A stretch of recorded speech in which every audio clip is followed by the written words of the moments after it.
I still remember the silence on the other end of the line after I said it, a silence thicker than years of unspoken truths. "Mom," I told her, calm, deliberate, "the family you're trying to parade doesn't exist anymore. Not for me." Her breath hitched. I could almost picture her standing in the kitchen, clutching her pearls, rehearsed lines falling apart. For once, she wasn't in control. I was. 8 months before that call, I packed my life into 2 suitcases and disappeared. No dramatic announcement, no goodbye dinner, no last confrontation. I just left, slipped out like smoke. And not one of them noticed. Not one call, not one visit. My absence didn't matter until they needed me to complete the picture. You see, I'd spent my entire life playing my role, the quiet, reliable sibling, the one who smoothed over arguments, kept secrets, swallowed pain.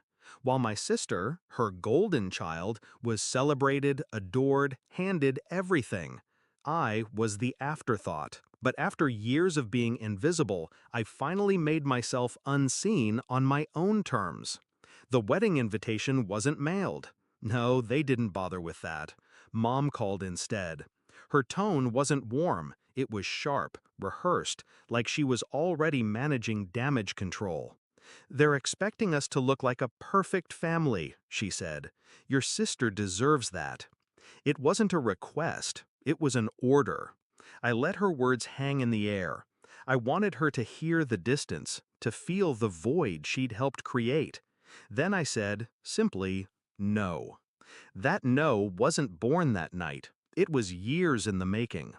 I still remember my 16th birthday. No one came. They were too busy celebrating my sister's college acceptance. My father even forgot to say happy birthday. They called me dramatic when I cried quietly in the bathroom. I remember the Christmas I got a secondhand sweater while she unwrapped diamond earrings. "You should be grateful," Mom said, her eyes cold. I remember Dad's voice, stern and final. "You'll never be as successful as her. Don't embarrass us." And I remember the moment, months ago, when I realized they hadn't noticed I'd vanished.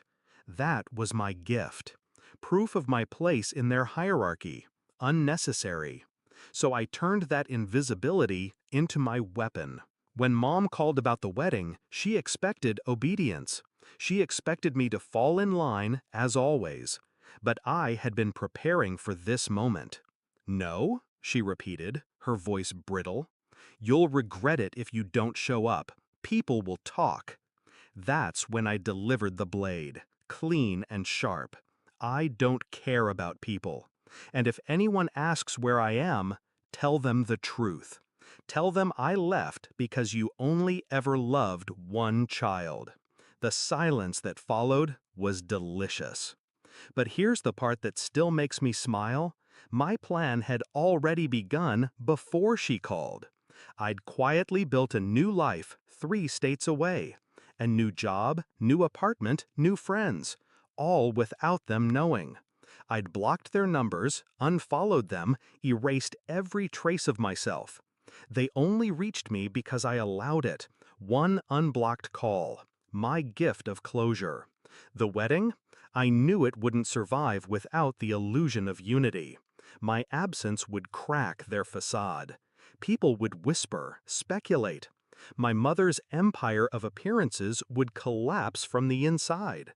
And I didn't have to lift a finger that night. My revenge was silence. My weapon was absence. Later, my cousin texted me, furious on Mom's behalf.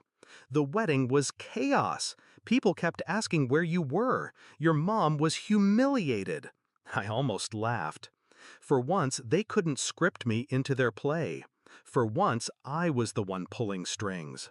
I never confronted my sister directly. She was complicit, but she wasn't the architect. The truth is, I didn't need to see her fall. Watching my parents squirm under the weight of their own neglect was enough. And when Mom called again, her voice smaller than I'd ever heard it, she whispered, "Why are you doing this to us?" I answered honestly, I'm not doing anything to you. I just stopped letting you use me. I won that night, not with rage, not with spectacle, but with restraint.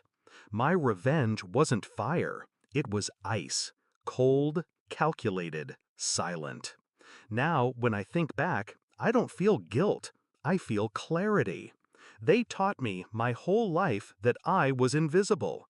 They were wrong. I was watching. I was listening. And when I finally moved, it was with precision. So, no, I don't regret skipping the wedding. If anything, I regret not disappearing sooner. And the best part? The perfect family portrait they wanted will forever have a blank space where I should have been.